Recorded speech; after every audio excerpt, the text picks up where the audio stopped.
Welcome to Phantom Zone, the podcast where we dredge the lakes of hell in search of the worst the cinematic world has to offer.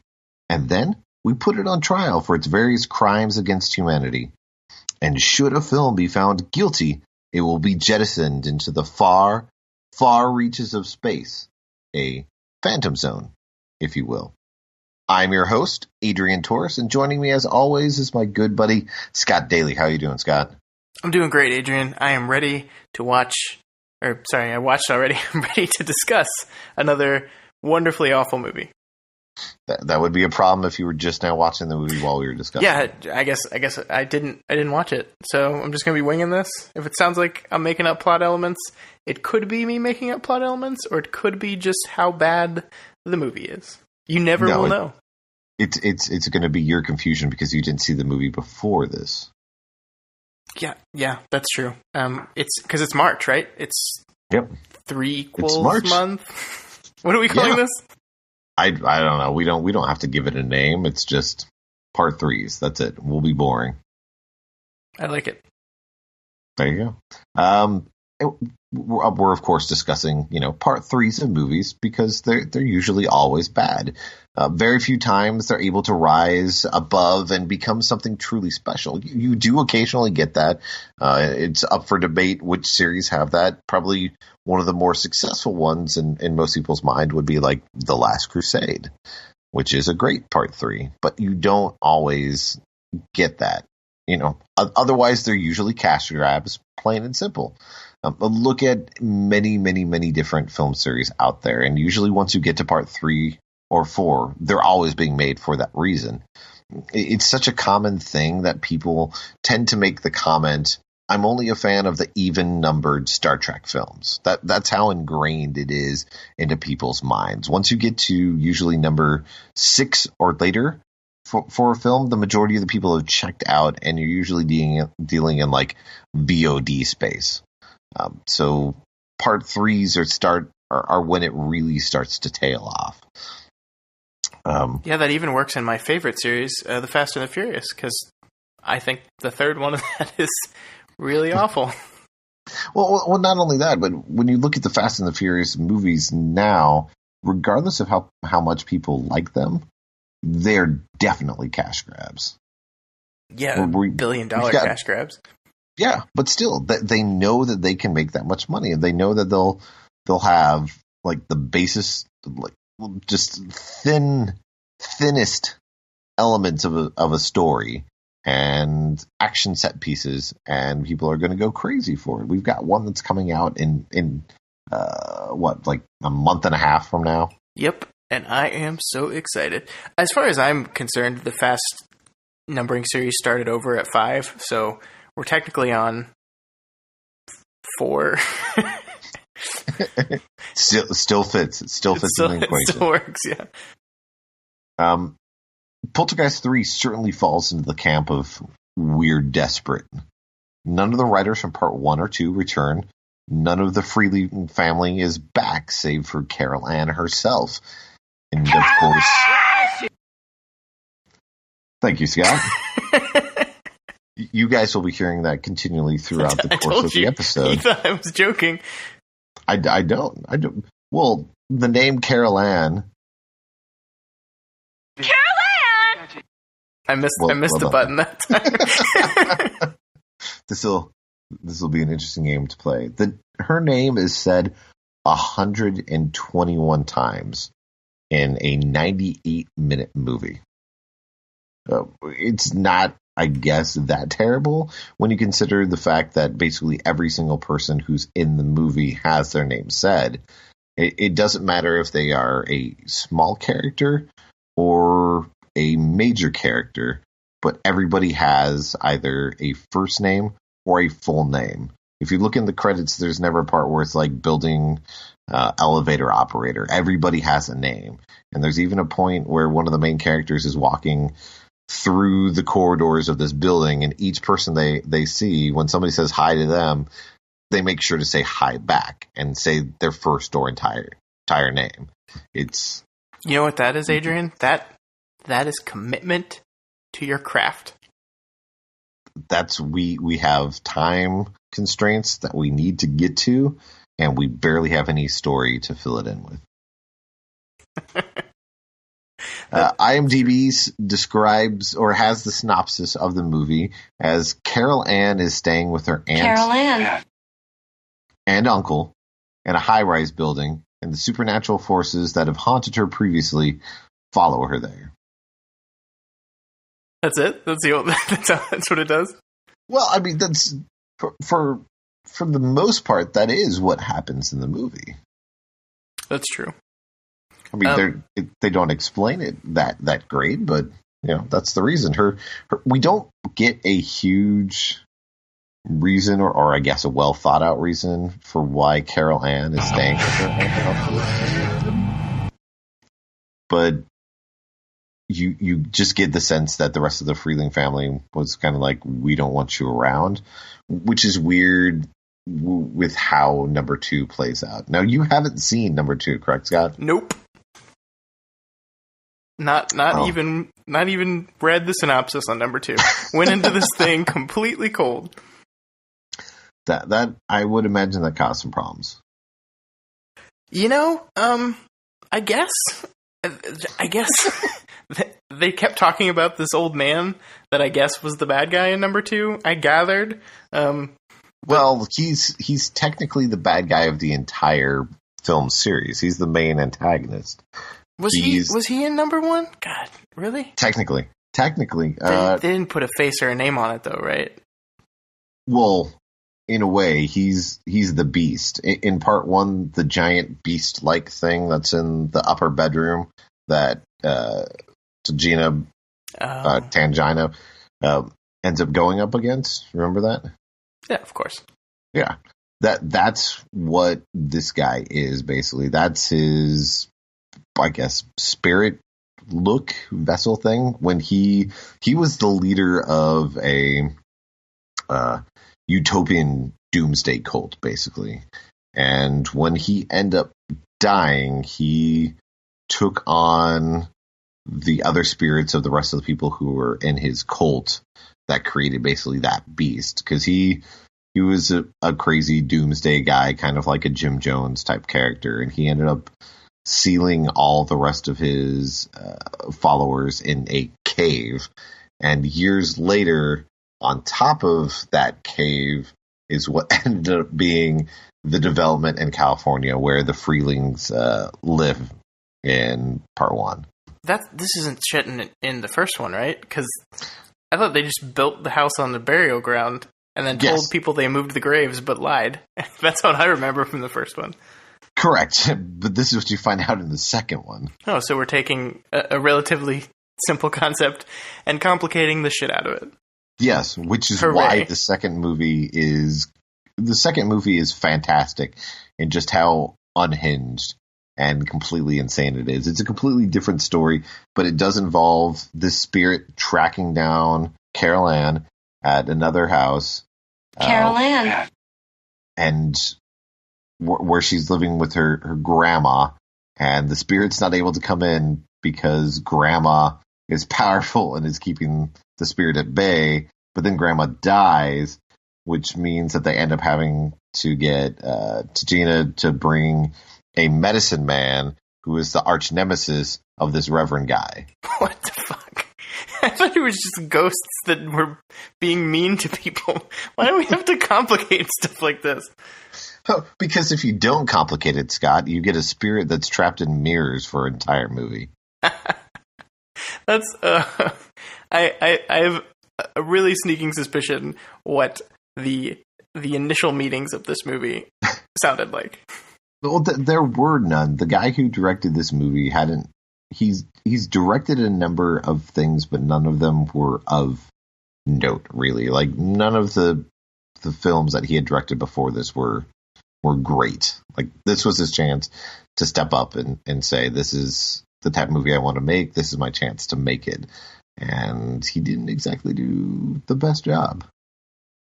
No, because so the concept of this movie, I swear, someone sat down in a boardroom and said, mirrors. And everyone was like, well, we're going to need you to like expand on that a little bit more. And the guy was just like, no. Yeah. Mirrors. Because it's the entire, like every quote unquote horror movie mirror trope that you can think of is employed in this movie. And it's like constantly. Yeah.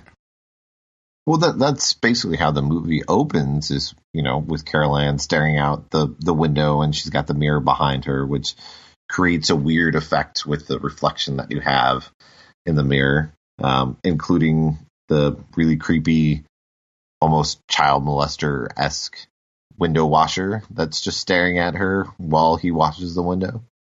Yeah, and they make the squeegee look really like ominous looking. Yes. I wrote down evil squeegee in my notes because it's like, wow, this is what we're doing, huh? It's also being backed by a whining oboe and some drunk guy playing random keys on a piano. And can we talk about Carol Ann? Carol Ann. This is a room. Yeah. Because it's ridiculous. Because one entire wall is a giant mirror. Yep. And the other one is a giant window, and it looks like she's got a bed that's somehow built into that wall. I would go crazy in this room. It does not make any sense. And like the door to the room is a mirror. It's the weirdest freaking thing ever. Yes, it's terrifying. But it's super convenient for a ghost that can only travel through mirrors. Well, yeah, and they don't explain exactly why she sees him at first. Like, you're not sure if that's the actual spirit or if it's just her mind's playing tricks on her. Well, let me tell you something, Adrian. I didn't see the second movie, so I just thought she was really scared of a window washer. Because there was nothing significant about this guy to me.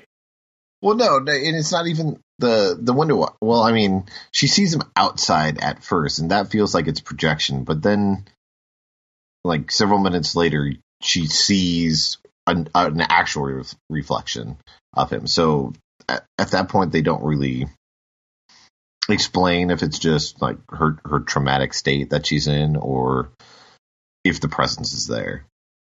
Yeah, I wasn't paying enough attention to notice the difference between Joe Window Washer and Joe Bad Guy. So I just thought they were the same person. I was very confused, which pretty much extends throughout this entire film. And you know what? I wish I could say that the reason I was confused was because I didn't see the second, but I don't think that's it.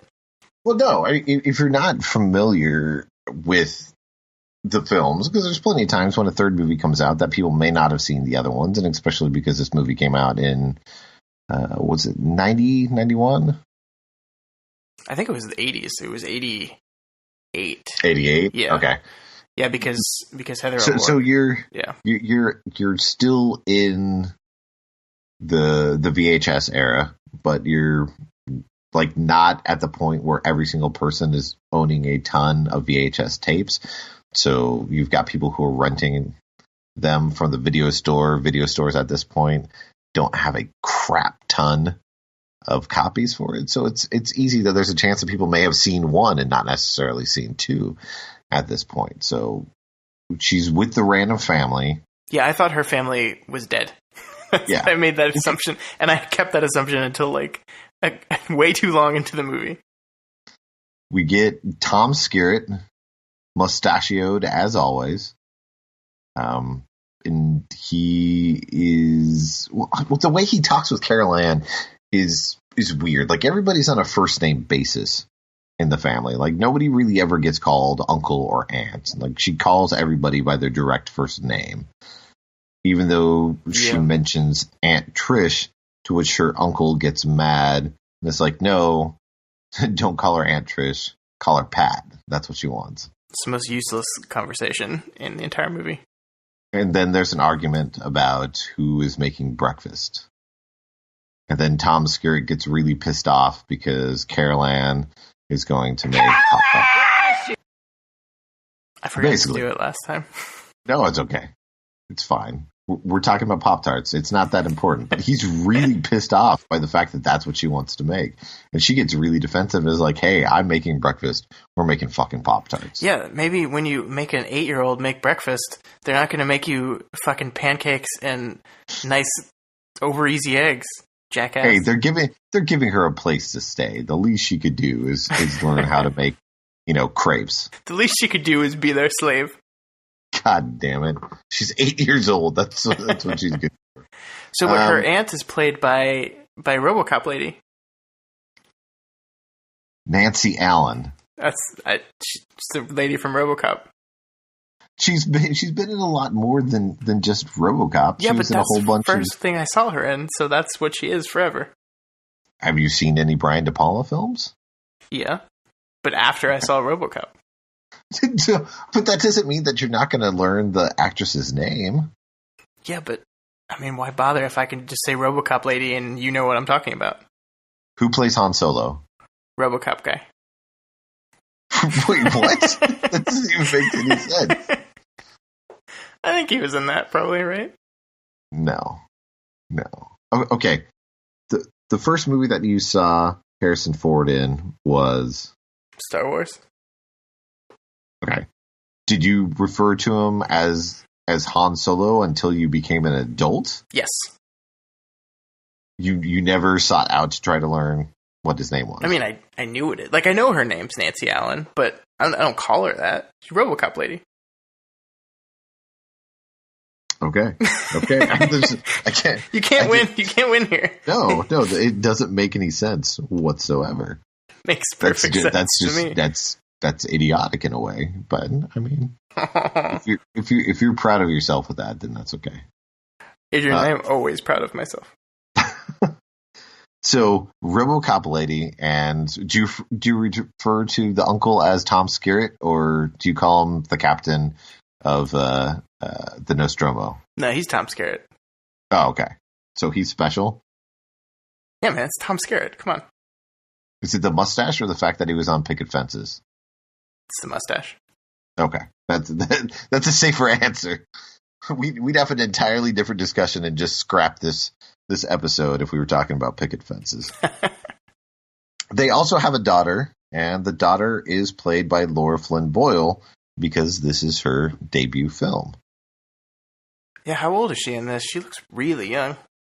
She looks young, but like young for Laura Flynn Boyle. Is like 30s. Yeah, I was going to say Laura Flynn Boyle always looked like she was vaguely 28 years old when she first showed up. It doesn't matter if it was this or if it was Twin Peaks. She looks like she's close to 30. Oh, man, I just checked. She was 17. That's a lie. Almost. Well, 17 or 18. She was born in 70, so she was 17 when they were filming, probably. Okay. And she, too, kind of has a weird first name relationship or just weird stilted relationship with her parents as well. They never really go into that, but she just seems... I don't know if she resents them or... Yeah, well, every relationship in this movie doesn't make any sense. No. People are like each other that shouldn't, and people hate each other that shouldn't, and they don't really explain any of that. Yeah. And the whole opening sequence, breakfast and everything included, goes on for about 7-8 minutes until they realize, oh crap, we need to go to school. And they run through the entire building, starting from the top floor that they're on.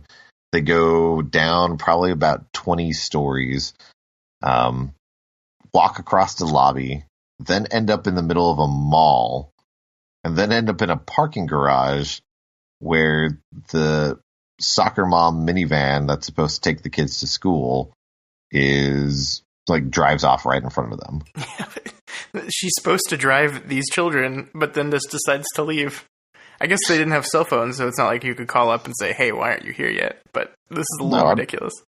I'm going to give the people a little bit of time if they have to traverse what feels like 20 square miles just to get out of this building. But then they decide they can cut them off by going up an escalator into an incredibly crowded mall, and they still somehow beat them outside.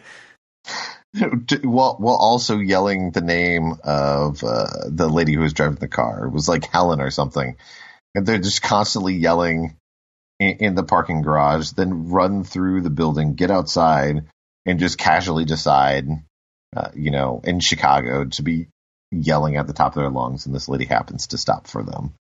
But on the way to school, we see that reflection again of Reverend Kane that Carol Ann is noticing, but she's not really talking to anybody. And the moment she shows up at school, the teacher, known as Dr. Seaton, is just magically staring out the window and waiting for her to show up just so he can complain and go, Carol Ann. Carol Ann! Like, he seems really pissed off that the girl's showing up at school. Well, this guy, I think he's my favorite character. He's such an asshole. Like, he's supposed to be a child psychologist that's, like, supposed to help troubled kids get through their trauma.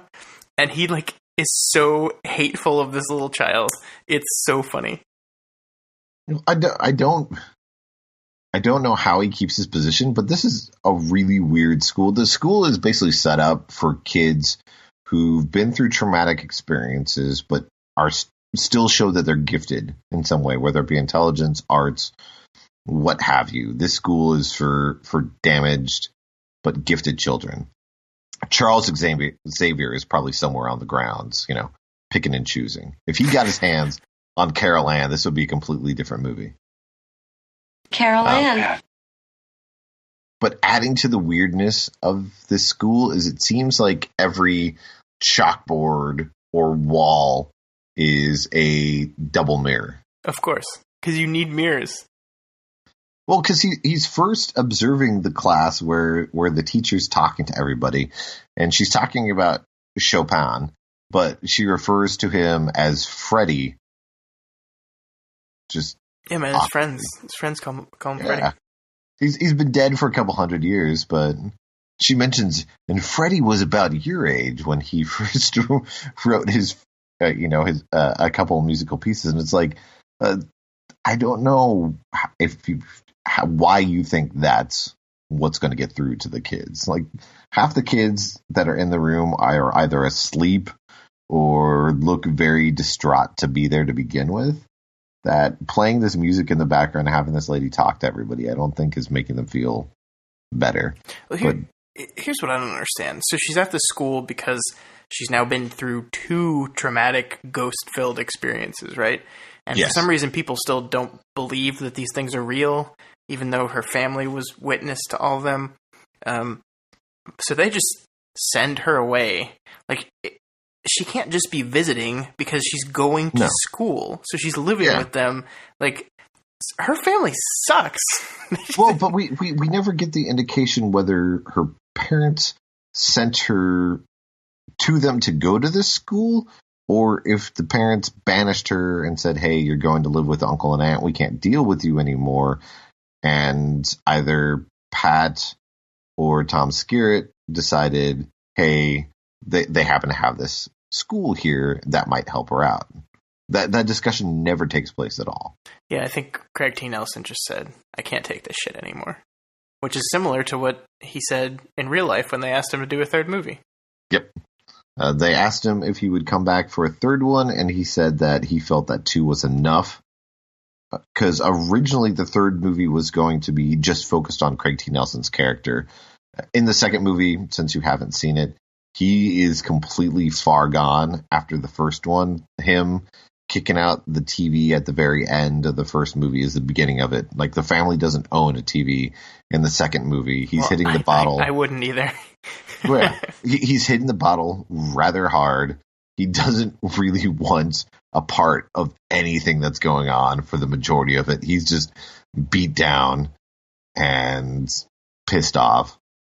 And by the end of the 2nd movie, what they were going to have happen for the 3rd one is that he was going to have abandoned his family and just felt that he was the one who brought all this upon them.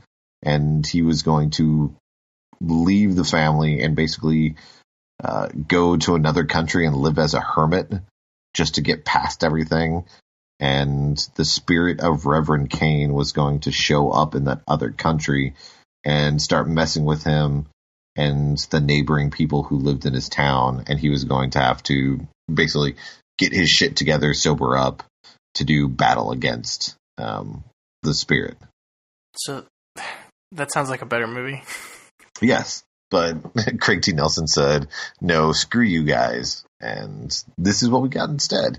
Good call, Coach. Good call. Dr. Seaton has a very weird thought process to what he thinks Carol Ann is doing. He doesn't think it has to do with ghosts or spirits or anything. He thinks that she is able to mass hypnotize people. Yeah, this doesn't make any sense. No. So he's completely ruling out one improbable theory by creating a new equally improbable theory. Especially when glass breaks in that scene. Well, who was hypnotized to make glass break? What? Well, what Scott's describing is while the scene with the teacher talking to everybody about Chopin, we see on the other side of glass that Dr. Seaton is observing the class, and he's talking about Carol Ann, and he's talking about what they're trying to, how they're trying to reach her about her past experience or the claimed past experience that she's had. And it cuts to a shot of her basically in his office, and he's talking to her, trying to get her to open up about her feelings. And while he's talking to her and his back is to her, you see a shot of the reflection of the desk, and a hand is breaking through it while Carol Ann is talking about the spirit of Reverend Kane. The spirit grabs a mug and throws the mug at the dual mirror, which causes it to shatter. This is like the only moment that made me jump in this movie. When the hand came out of the desk? Yeah, that's it. I jumped a little, and the rest of the movie did not scare me one bit. And then after the glass shatters and everything, and Carol Ann's basically ushered out of the room, he ends up making the comment to his colleague saying, "See, that's what she does. That's mass hypnosis. You think that what she was describing actually happened, but in reality, she hypnotized you to break the glass." But the lady that he's talking to is just casually holding a coffee mug and has no debris on her whatsoever. I like to think that he charged that lady for the broken glass. Probably. Yeah, you clearly did this, so we're going to need $1,000. Because, two-way mirrors are expensive, man. Yeah. We have no idea how long Carol Ann's been going at this school or has been attending this school, so it almost feels like he's been kind of parading her around in front of people.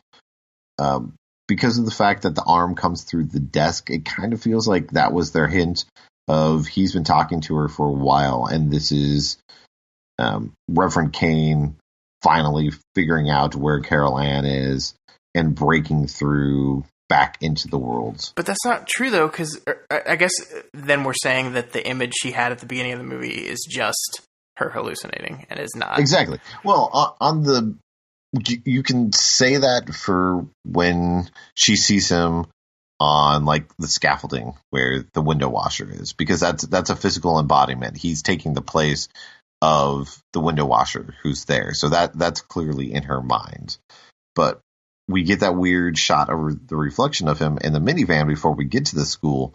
But they're clearly breaking against that when you see that hand breaking through, because at the same time that this is occurring, somewhere across the country or in the state, we're never really told, we see Zelda Rubinstein reprising her role as Tangina, and she's drinking tea in a ridiculous moo-moo, and she stops and basically says, "He found her."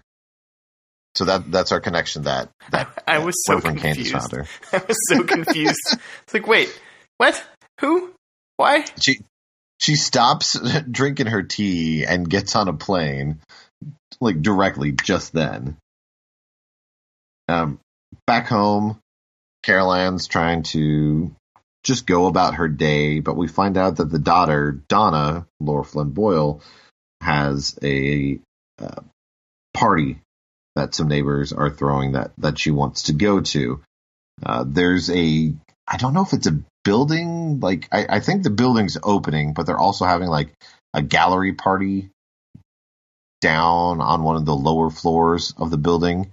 And so Tom Skerritt and RoboCop lady are going to that. So Donna's going to be babysitting Carol Ann. And so they're discussing, trying to find a way that Donna can go to this party. The party ends up being really, really lame in that the two brothers who are throwing it, their parents are actually home, and the parents have just asked that they turn down the music a little bit. What a dumb, and I thought what they were going to do with that is say, oh, well, let's move the party to Donna's place, and then they could have all weird shit happen in her apartment. No. And they even talk about that for half of a second, and then they're like, nope, we got to go to the pool because it's reflection-y like mirrors. Got to do that stuff.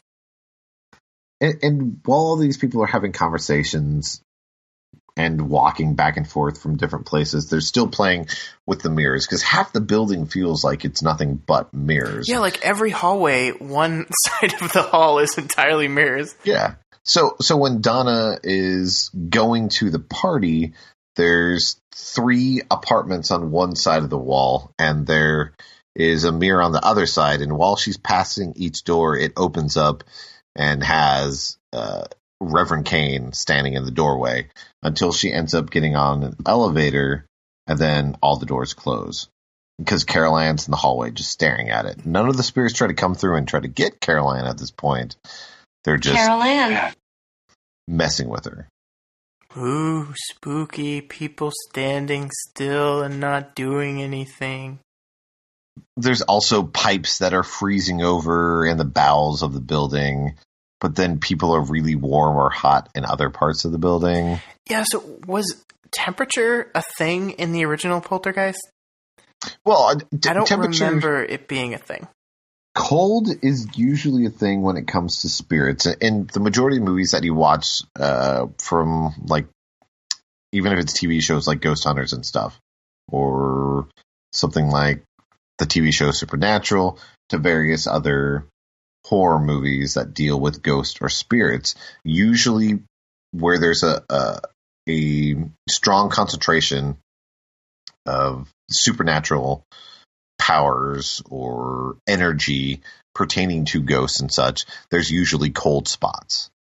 So that made sense with it being in like the bowels of the building and everything freezing over, and there being hallways that are basically entirely encapsulated in ice, because they're trying to convey through the stupidest way possible that Reverend Kane has somehow possessed the building.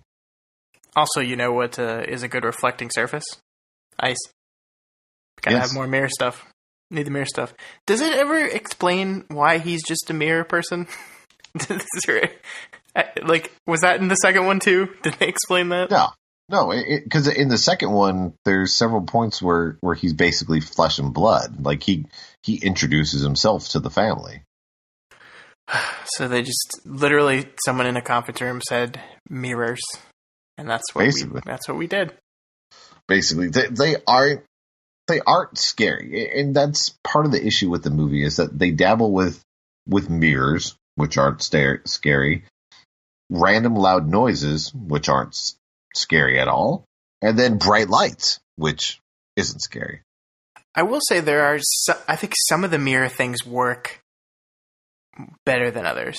The one where RoboCop and Tom Skerritt are talking, and she's like standing looking at the mirror, and he's behind her, and you see him walk away, but he's still just in the mirror, like staring at her menacingly. That was pretty creepy. I liked that. I think mirror scares can work, but it's just like too much constantly happening to where midway through the movie you just don't care anymore. Yeah. It's just it's stupid.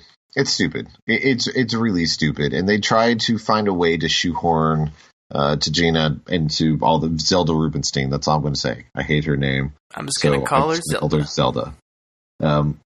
Zelda's on the plane, and she makes a call to Dr. Seaton because she somehow knows that Carol Ann is going to that school. She's psychic. She knows everything. So she just casually happens to know this guy's phone number through psychic powers? Yeah. I don't understand why this is hard to believe. They're mere people. She can psychic a phone number. So she calls Dr. Seaton to say, hey, you need to get to Carol Ann because things are funky. He's found her. You need to help her out. Dr. Seaton's not really having it whatsoever and thinks that she's crazy as well, but she's still able to convince him to go check on Carol Ann. I missed it. Damn it. You even gave me a pause for it. I've given you like 4 pauses. You missed 4 of them. Well, the thing is, it's on my phone, and my phone auto locks, so I have to unlock it. That's why you set the timer. I also have to remember to mute it after each one because I'm laughing my ass off. Dr. Seaton, even to show what an asshole he is, after he gets off the phone with Zelda, has one of my favorite pieces of conversation because he's standing in like the front of the kitchen area when he's on the phone, and his wife is in the foreground for the majority of it. And so he tells her, keep dinner on a low flame and don't forget the cilantro. This is what we call let's reinforce that this is a dick person line. He's just a piece of shit. Don't worry about him whatsoever. To be fair, though, forgetting the cilantro is a serious deal because cilantro is delicious. Yes. It's just... So we've got the kids who are also in the pool, which doesn't really feel important whatsoever because the majority of the kids that we have in there are of no consequence to anything else that's happening in the movie. Nope, it's just Donna and her boyfriend, Scott, who, frankly, as a Scott, this guy sucks, and he's giving my people a bad name. Oh, dude, the Scott who his sister seems to love him so much by saying, "Oh, Scott, my knight in shining acne." Stupid line. So Scott gets taken in the pool, right? No, it's in the puddle in the oh, that's right. Okay, sorry, I got because I couldn't they focus on the pool for a period, like a long period of time. Yeah, there's that whole part where she shows him how she loops the tape on the pool, but that doesn't end up mattering at all. No, nothing with the pool ends up mattering whatsoever. All that we know is that Carol Ann, who stayed behind because she said, go have fun, Donna. Carol Ann. I'm going to stay here in this creepy-ass apartment by myself. Ends up getting locked in her room by the Reverend. And she can't get out, but she ends up hearing Zelda in her mind tell her that she needs to break the mirror just on the door so that she can run away. But because the entire building's mirrors, she has to run through the majority of the building so that she can get down to the to the parking garage. But she has to take the stairs, which is why everything else can happen in the movie, because she tries to go to the elevator and she sees the Reverend there on the inside just continually yelling Carol Ann. Because there's mirrors there. Yeah. That's the Reverend. That's the right one. That's the right one. Look at that. I pressed the right button. Hey. Getting good at this. So she's running through the stairwell, and that's where you see that part of the stairwell has become ice. I don't know if it's because she's getting closer to the heart of the spirit. They don't really go over it, but she's running through all that. She ends up in the parking garage. Scott and Donna aren't able to find her upstairs. So I guess while she's been running down the stairs, they've somehow gone through the entire building, which leads them naturally to I think they see her on security cameras. I think. I don't remember for sure, but they get to the parking garage where they're inside. Like, this is the Hancock building. It's completely enclosed. The parking garage is part of the building. It's completely enclosed. Yet there is one corner of the parking garage where there is a giant ass puddle. and it's the evil puddle. It's the puddle to another dimension that she just happens to step in. Steps in it, ends up sinking in.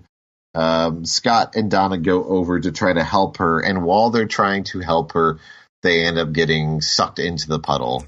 Dear God, this part goes on forever. Just like them trying to pull her out while she's getting pulled back in. And I'm like, oh my God.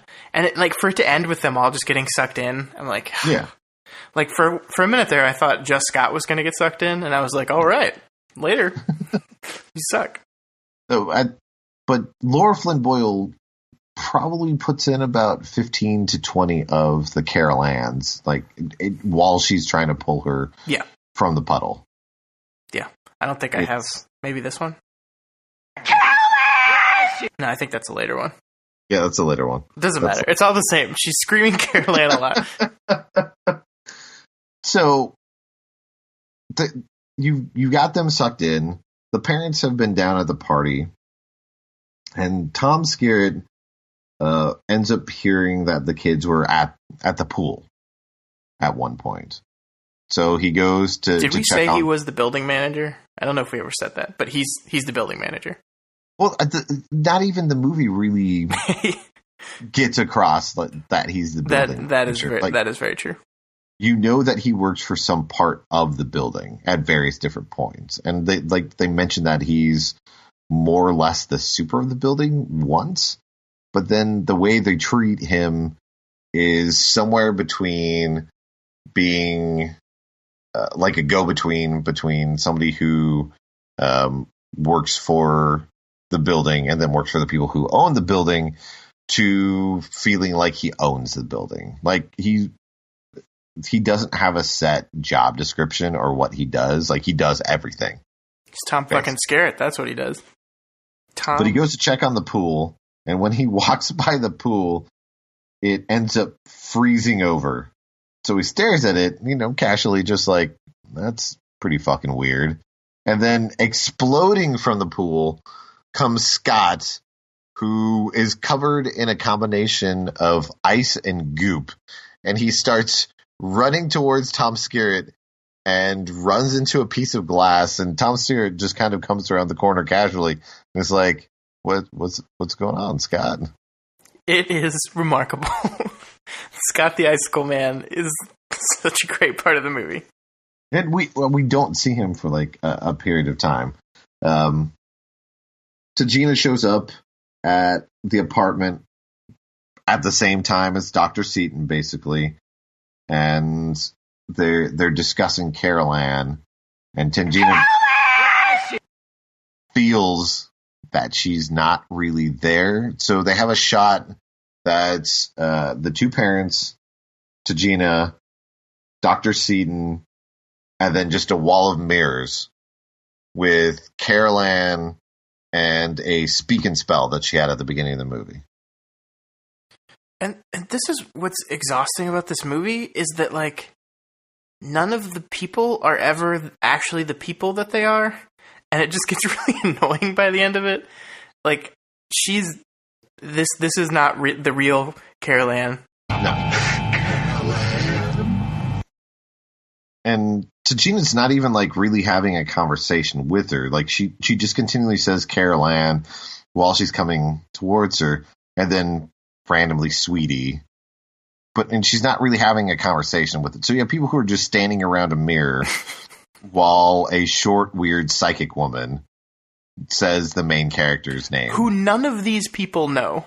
No, like except like the Dr. Seaton had a conversation with her. That's it on the phone. Tom Skerritt doesn't know who she is. No. Robocop lady doesn't know who she is. None of these people know who this woman is, but she's just here and now telling them to do stuff, and they're like, okay. And it's not until the moment that Carol Ann gets directly up to the mirror that Zelda realizes, oh crap, this isn't Carol Ann.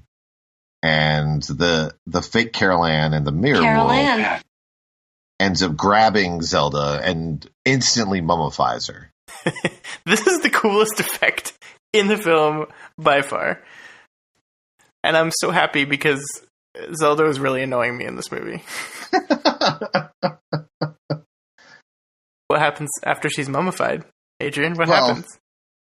Well, it's great because she's like the few things that she says in the scene is great just because of like how terrible like the comment people are making. Like before she gets mummified, Zelda makes a comment, they're between dimensions, beyond reflections, behind mirrors, stealing images. like that's the only explanation she gives to these people. Well, and then she's mummified before them, but it's okay because clawing through her mummified corpse is Donna. Hooray! Donna's back. She bursts out of her like a fucking xenomorph. It is amazing. It's amazing, but Donna's not having a great time with it because Donna is traumatized after searching for Carol Ann. And here's what she says. Carol Ann! You're right. Carol Ann! Carol Ann's drowning! She's drowning! Where? Carol Ann! Donna, Carol Ann! you're safe now. Carol Ann! Where? Carol Where Ann! is she? Donna! She's drowning! Donna. What does it matter anymore? Carol Ann! Take care of her for a minute, please. So that's None of that is cut. None of that is cut. There's no editing whatsoever. That's how it actually plays in the movie. They've wrapped her up after she comes out of Zelda, and that's them just having a normal conversation with her. It is so great. I was laughing my ass off. How can you not? This movie's fun. I never saw the second one. This is a fun movie. Yeah, and you can hear it in there, but Nancy Allen in the middle of it just says, "I can't deal with this anymore," and walks out of the room. Her daughter is freaking out. And it goes straight from this, and they take the camera outside so that Tom Skerritt can have a conversation with Nancy Allen. And in the background, muffled, you can still hear Donna just yelling, "Carol Ann. Carol Ann is drowning." Like, it goes on for like another 2-3 minutes while they're trying to have a conversation. It's just, I can't imagine them filming this. RoboCop lady behaves so weirdly in this movie because, like, they kind of established that she doesn't like Carol Ann, kind of. Yeah. But she also doesn't really seem to like Donna, who... No. Is Donna her daughter? Like, they made it seem like Tom Skerritt, married... I don't know. Like, there's a part where it confuses me, because obviously they're very different ages. Yes. She's extremely younger than him by, like, 20 years, I think. I don't know. It just felt... to me, like, Laura Flynn Boyle wasn't even her kid either, the way she was acting. Laura Flynn Boyle is her kid, but Nancy Allen has been set off because of the fact that that she has to take care of Carol Ann, because she is Jo Beth Williams' sister, right? She's the mom's sister. Yeah. I think you're right. Yeah. Okay. So that's the connection to the Freeling family, is that Nancy Allen is tied to the Freeling family because her sister is Carol Ann's mom. I believe I'm getting that correctly. Like, there's only one line where they mention it, and it comes at about 45 minutes into the movie. Yeah, and even that by itself is weird. Like, if these were people that were related to her, like, through in-laws, maybe her attitude would make a little more sense, because, like, the kid wouldn't even be blood related to her, but it is like, it's her niece. Like, why are you being such a bitch to the child? It doesn't make any sense. Once they get Donna relaxed or sedated for a few minutes, they catch glimpses of Carol Ann, not necessarily in the mirror, but they think like running down the hallway. So Carol Ann. So Dr. Seaton decides that he's going to try to follow her because he thinks he sees her going into an elevator. And as he's checking out the elevator, he ends up getting pushed into the elevator shaft that's just completely empty by Donna. Dun, dun, dun. But it turns out that it's not Donna, because the Donna and Scott that have come back are actually from spirits from the spirit world. They're poltergeists. No, that's not. That's not what they are whatsoever. I don't know what they are because they don't say if like they're spirits that came over, if they're former members of the congregation for the Reverend. Like, you see them come back for 2 seconds. Donna ends up killing Dr. Seaton, and then she and Scott walk back into the mirror world. First, Scott rips her face off just to make sure that we, the audience, understands that that's not really Donna. Like, he just pulls part of her cheek off. Yeah. And he goes up like he's going to kiss her and then just pulls on her cheek and sticks his hand inside it for like a second. And then they cackle and walk, and it's revealed that they only exist in the mirror and not in the actual hallway. And then they go inside a mirror door and are never seen again. Gone from the movie. It's a nothing movie. Like, there's so many points in the film where nothing of consequence happens or nothing is explained whatsoever. Like, just randomly, while all this is going on, Nancy Allen and Tom Skerritt decide, hey, we need to go look for her. We need to stick together. We need to do whatever we can. Mirrors are all around. They're going to get trapped in the mirror place. And Zelda comes back inexplicably and offers up a necklace to Nancy Allen to help keep her strong. Was this in the other ones a magic necklace? I don't remember the magic necklace from the second movie. It may have been, but I don't remember it off the top of my head. It's literally just like a MacGuffin that just has magical powers. No. But it also kind of doesn't. Like, if it was so powerful, why did Zelda turn into crispy bacon and then explode with the Donna inside her? Like, it doesn't make any sense. I don't know. And it's weird because in the middle of this, Tom Skerritt ends up getting taken into the mirror world. And that's what causes Nancy Allen to suck it up, say that she does care for Carol Ann and she needs to go in there to save her family. And when she gets in there, one of the first things that she finds in the mirror world is she does find Tom Skerritt, but he's dead. It's a skeleton of Tom Skerritt. And the way that you know it's a skeleton of him is because the skeleton still has a mustache. Well, yeah, man.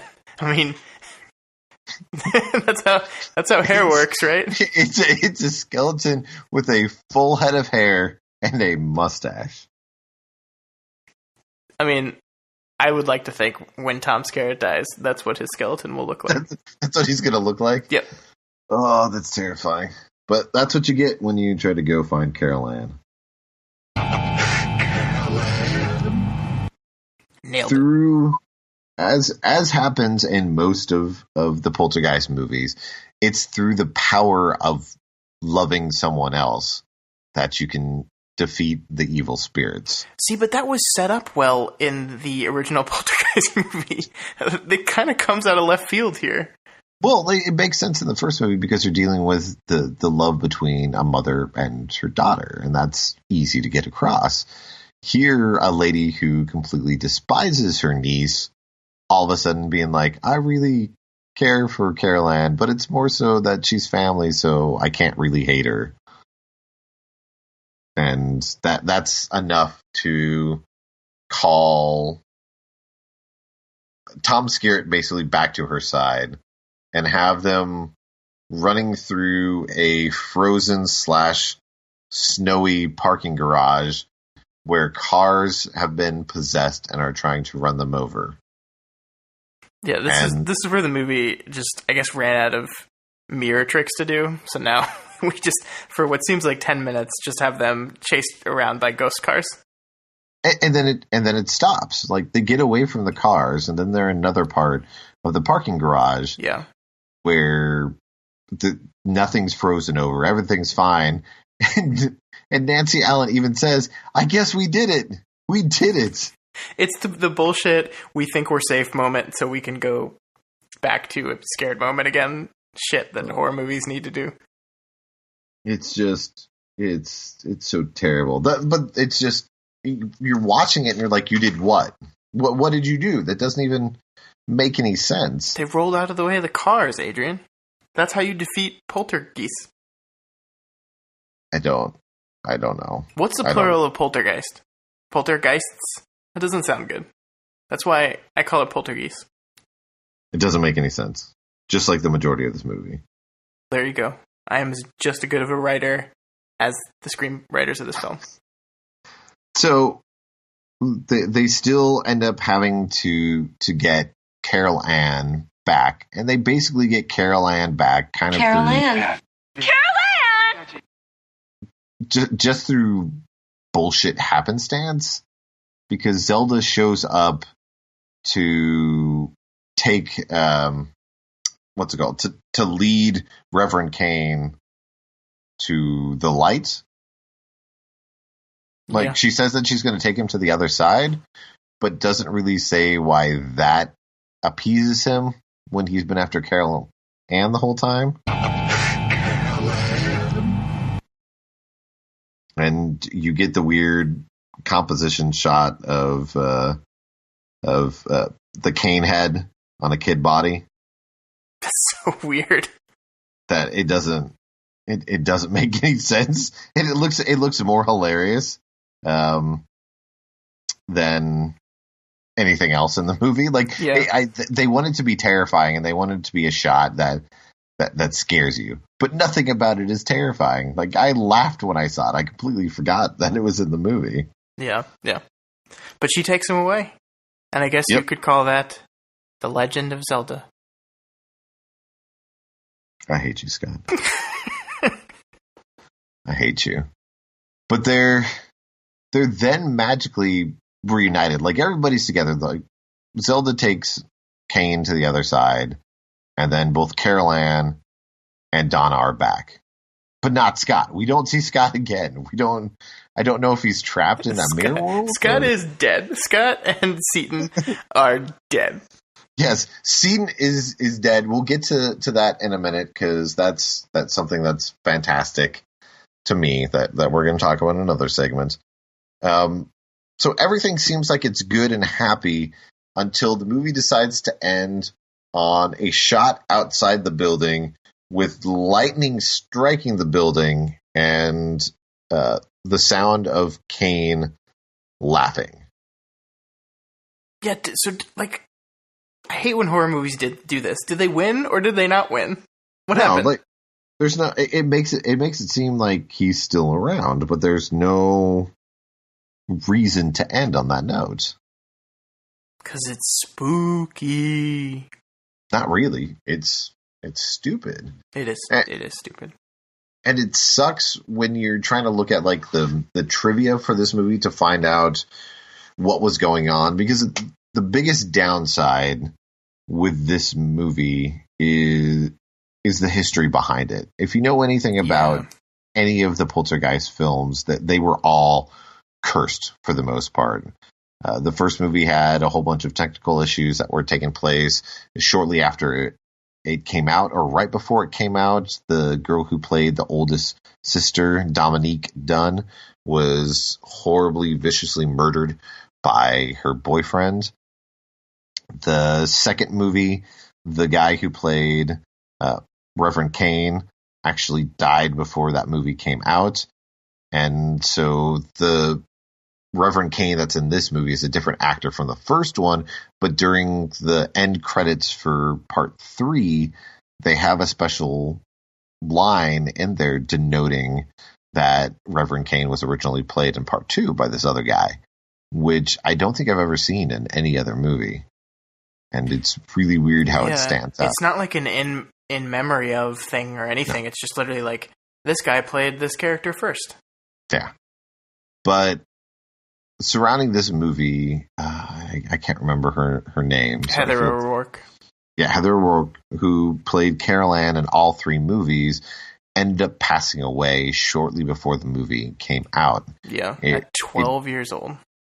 terrible, terrible situation where she was misdiagnosed with the disease that she had, was put on prednisone that had an adverse reaction to her, which is why for part of the movie she looks different than she did in the first two films. Yeah, her cheeks are massive. Yeah, it's really good. It's tough to watch. Like knowing that when you sit down, like I had never seen this film, but I knew sitting down that that's what happened, and it's like, yeah, oh, this is difficult to see. And supposedly, after they finished shooting the movie, there was talk that they were going to have reshoots, and then it was said that because Heather O'Rourke passed away, that they weren't going to do any reshoots. That's stated by the director himself. The funny thing is, he's been contradicted many different times by at least 6 of the people who worked on the film, and those people confirmed that when that the original ending was filmed before Heather O'Rourke passed away, and that there were reshoots that ended up happening after she passed to change the ending of the movie, and that's why there's a couple different scenes that where Carol Ann is on screen, but it's actually a double that they're using.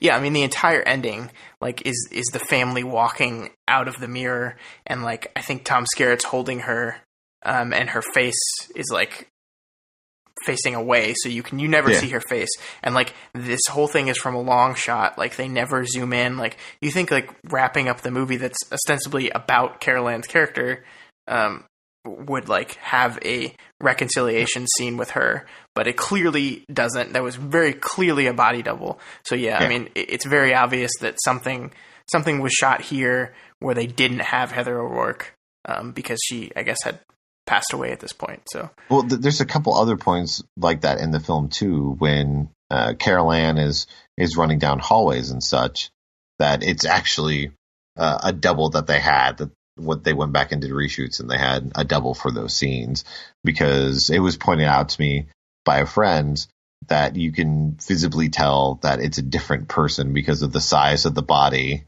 and the shape of the head that's running down the hallway. Yeah. And I mean, it's like you got to do what you got to do. It's just it makes it tough to watch this movie, and the fact that it's really, really bad does not help. It's hard to not pay attention to elements like that when, like we said, Carol Ann is said 121 times. Carol Ann.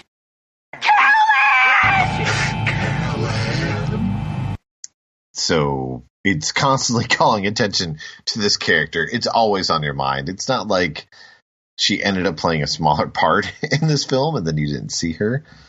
So Scott, let me ask you this. If you had the opportunity to do so, how would you try to fix this movie? Well, I would make a movie that's not one note and uses the same mirror stuff over and over again. Like the original Poltergeist was cool because like it was very much these ghosts were just fucking with these people. And it slowly ramped up over time. Like I love the slow build in that movie where they're just messing with chairs, and then they like it just increasingly the joking gets increasingly violent, which is kind of what a poltergeist always was to me. It was just like a ghost that's just screwing with you. I don't even know if this bad guy is technically considered a poltergeist anymore. I don't know the strict definition, but I mean, I think from a 10,000 foot level, like saying, let's take the Poltergeist story and set it in a skyscraper is a cool idea. There's so many different weird things you can do with that. And they just don't do any of it. It's just strictly mirrors. If you're just going to do mirrors, set it in like a ballet studio or something. So, I mean, I would embrace the location more and use that to actually enhance your story. I feel like with their decision to set it in the high rise, feels like they were going with the wrong element of what they felt was part of all the movies. By having the first movie, you've got the iconic house, and it deals with, the burial ground and everything like that. The second one, even though they moved locations, there's still a building where everything's set around. And then they decide, let's do a high rise. It shows that you're missing what made those movies special. And what made those movies special was the family dynamic. And then from the first to the second film, you go down a crazy path. You decide, let's make things bigger. Let's open up the mythology and let's be crazy with it. And this movie, you still have a family, but the dynamic of that family isn't strong at all. And you just decide, okay, the building is the main part. So let's get a bigger building, but let's not do anything with that location we've provided for ourselves. Yeah, maybe just make it like an anthology type sequel. Like, don't bring back the characters. Just have new setting, different people, explore that family relationship that's not tied to anything else, and different setting is fine. And just like Halloween 3. Okay. No. I don't mean that in a bad way. It's Halloween 3. I think is a really good example that you're taking it and they're taking the day and they're having a story set on that day, and it's not connected into any movies in the other way. You could still find a way to have a film be Poltergeist 3 if you keep one or two of the writers. You don't even have to have director attached, but you get one of the writers, producers, have it be from the team that made those. Have spirits and entities be connected to the third film. It doesn't have to be a house that's haunted. It could be an entire town that's haunted for whatever reason. I still like the skyscraper idea. I think it has a lot of potential to it, if you do it right. Well, yeah, I think that if you have the building, maybe have the building be possessed by the cult of Reverend Cain. So then you've got various different spirits that are terrorizing different families that are throughout the building. I think, that's a smart way of using the building thing. It's not one house. It's not one family. It's a whole floor of this building. Choose like between 3 to 5 apartments, I guess you'd say. And because then you could have a variety of different people. You have a guy who's living alone. You've got a couple that's starting a family. You've got a family whose kids are several years old. You've got an old couple, because then you have fodder that can easily be either possessed or killed off. But then you've also got the non-traditional family that has to join together to find a way to overcome the evil that's presented in front of them. Yeah, and you have the crotchety old man character who his place keeps getting screwed with, and he blames his neighbor's kids because kids suck. Like it writes itself. Like you can legitimately do this. He has an oversized hunting rifle for whatever reason, and he tries to shoot at one of the spirits that ends up putting a hole in the wall. And the random pothead neighbor, of course, that's what pulls him out of his stupor, that he thought that the ghost he was seeing was part of the weed that he smoked earlier in the evening. Yeah, it's simple. It's not that hard to mess up. Right, and I think a lot of times, especially with these horror sequels, I think that's where the mistakes are made, in that you are so married to the specifics of your original concept and not just the general framing devices. Yeah. Do you know what 2 characters you would still be able to have in this film? Zelda and Dr. Seaton. Yeah, that's true. You can still easily have him. And Seaton's the best character, so. Yeah. Well, you could have him be the asshole. He could even live in the apartment or live in one of the apartments and be the naysayer who's like, no, it's not spirits. There's no way. This is just, something, blah, blah, blah. He's the one who tries to explain it away. And Zelda is the one who's called there psychically, basically, because somebody in the group, of course, is going to have a connection to psychic powers. But you have Zelda be your connective thread from the first 2 movies, because she is suggested to the Freelings in Poltergeist 1. So Right. she has this be a business. This is something that she's known for doing. So you can easily have her be that thread in the third movie that she's involved with. Absolutely. So if you're listening out there, studios, hire Adrian and I to write Poltergeist 4. Or I guess 2, since they rebooted the first movie and it was so bad. We won't talk about it. Do you happen to have a ray of sunshine for this movie? Yes, I do. Okay. Because it involves Dr. Seaton, because I love him so much. So we mentioned briefly as we were talking about it that there's a scene where when Zelda first gets to the high rise, that she is explaining to the gardeners what's going on, and she like basically talks nonstop for a minute as they're walking down hallways. It's basically like a West Wing walk and talk. It's really kind of funny. And then as she finishes all that, Seaton just like stops and goes, "Well, that's a load of crap that doesn't mean anything." And like he gets interrupted as he's saying it. Like he's like I think Gardner yells at him. But it's just like it's basically my exact reaction when she finished her speech was what he said. So he's just being my surrogate in that moment, and I just absolutely loved it. Seaton is the best. Rest in peace. He is. 'Cause he even has my ray of sunshine moment of the movie in a film that has so many different mistakes, so many points where threads of characters are completely dropped. Discussions that were had in the movie early on aren't brought up later again. The one thing that the movie makes sure to keep correctly in the continuity is the location of Dr. Seaton's corpse. So when he's pushed by Donna and he falls on top of the elevator, he dies and his body's left there. And then I guess what's hours later over the course of the movie, you've got characters who run up to use the elevator and see that Dr. Seaton's corpse is still there, placed on top of the elevator. So they were like, "Oh, we got to make sure they're coming back to the elevator. For whatever reason, this one floor only has this one elevator in this giant building, so we have to make sure that Dr. Seaton's corpse is slung over it, just so they know exactly what elevator it is." Yeah, it's really funny considering that like when everyone else dies in this movie or appears to die and then doesn't really die, like their corpse like disappears or teleports or literally has an entire human being burst forth from it. But yeah, Seaton specifically, I was like, no, he died on the elevator. He's staying on the elevator.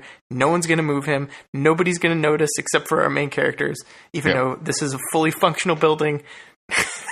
There's like at least 2 different points in the movie after he dies that they go back and show that his corpse is still there. Just like, yep, he's still dead. There you go.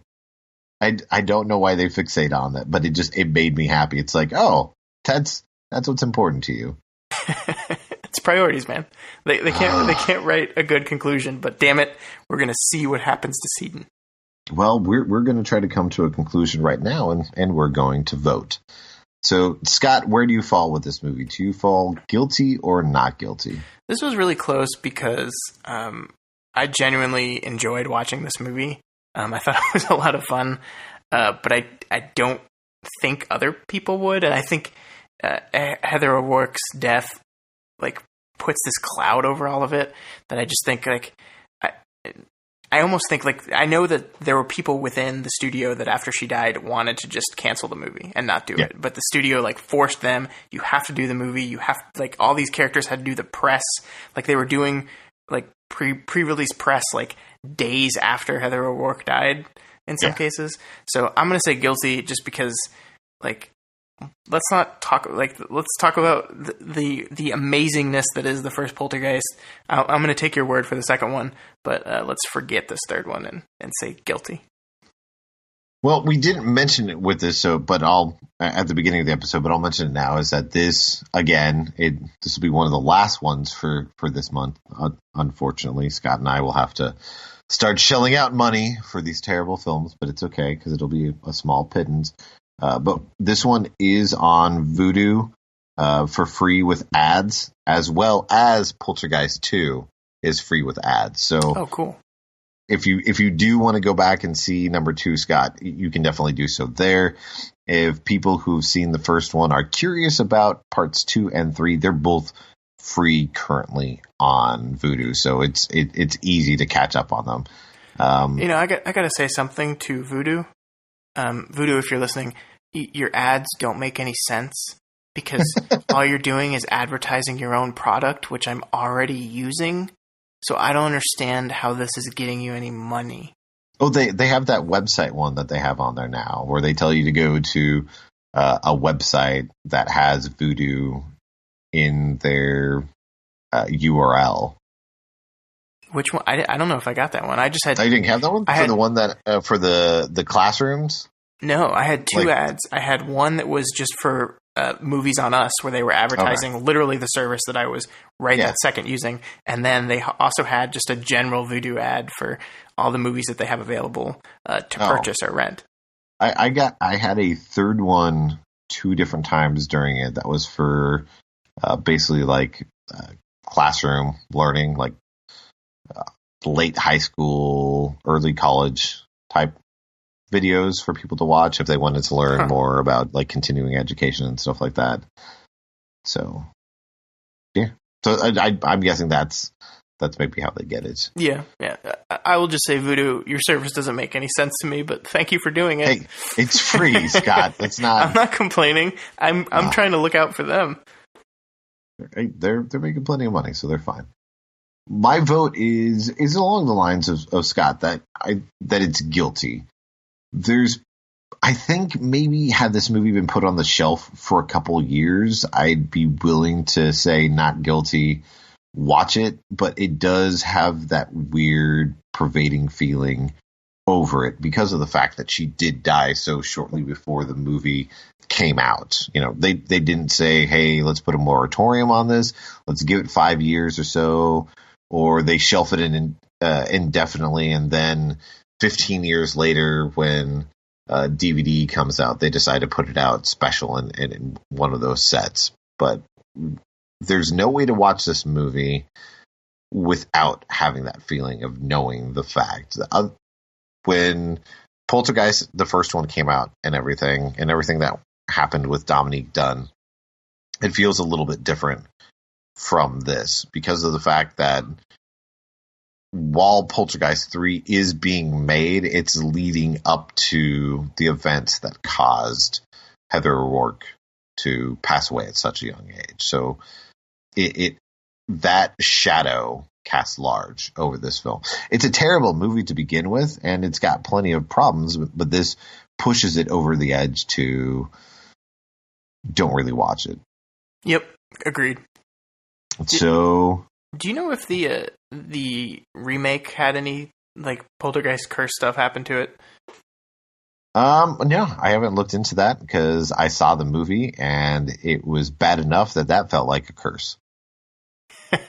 I mean, you can tell how much the movie misses the point just by looking at the poster and how like they're selling up the clown part as if that was the best part of the film. Like, yeah, come on, guys. Well, I'm not going to talk a lot about it, but the best example that I can give for that film is the fact that their version of Zelda basically dies on screen in the film, and then 2 minutes later, it's revealed to still be alive. You can feel the studio interference in that film. Oh, yeah, absolutely. But that doesn't matter, because we were talking about Poltergeist 3, and since we both... Sorry. We both gave it the guilty designation, it gets jettisoned into the far, far, vast recesses of space, into the Phantom Zone. It's been Phantom Zoned. It's gone. We're not talking about it. Nada. No more. Carolyn! But that will live on. There will be no way really to escape the power of the Carolans, if you will. No, never. That's going to be a thing from now on. Just be ready for it. Instead, we're going to look forward to next week. And next week, we're going to watch another movie, number 3. I can guarantee you that Scott probably hasn't seen number 2, but maybe he hasn't seen number 1 as well. So I'll find out right now. Scott, have you seen The Howling? I have not. Okay, so Scott will have not seen parts of 1 or 2 leading up to this third movie, which is fine because number 3 is tangential at best. But next week, we're going to be covering The Marsupials, The Howling 3. I am very intrigued by this title. It's going to be quite a time. I haven't seen this movie in years. This is one of the few movies that we're watching this month that I have seen. It did leave an indelible effect on my psyche when I did see it. So it will be very interesting to see it again. At the same time, Scott, where can we find you on the internet? I can be found on the Twitter website at ScottDaly85. That's DALY. Or you can find all my writing and all the other podcasts I do at Daly Planet Films. It's DalyPlanetFilms.com or on Twitter at Daly Planet Films. There you go. And I can be found on Twitter at Adrian Torres. At the same time, I've got various reviews that go up on boomhowdy.com and downrightcreepy.com. Next week, I'm going to have a review going up for Kong Skull Island, which I hope it's good. I hope it's good. I haven't heard much about it, so dude, that new trailer looked so good. I'm so excited. We'll discuss that later. So yeah, this time next week when we're recording next week's episode, I will drop a little tidbit on what I thought. Until then, you guys take care and stay away from mirrors.